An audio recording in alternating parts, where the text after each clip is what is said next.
6 кривични дела направил 46 годишниот БХЈ од Штип за само час и половина.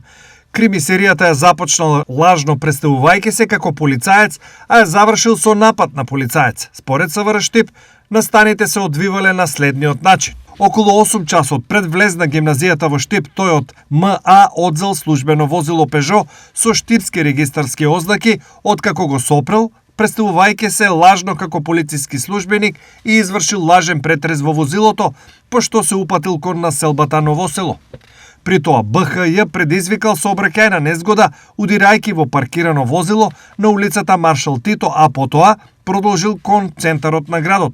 Околу 8 часот и 45 минути на улицата Сутјеска пресретнал жена од Штип, која се движела со куче и насилно и го одзел кучето, пошто се оддалечил од местото, стои во полицискиот билтен.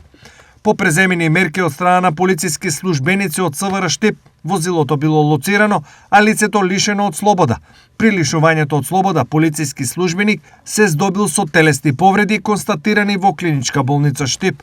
Во текот на ноќта, истото лице било пријавено и во уште 2 настани, поради расправија и упатување навреди, како и за оштетување банкомат во објект на улицата Сутјеска. По целосно документирање на случајот против лицето ќе биде поднесена соодветна пријава.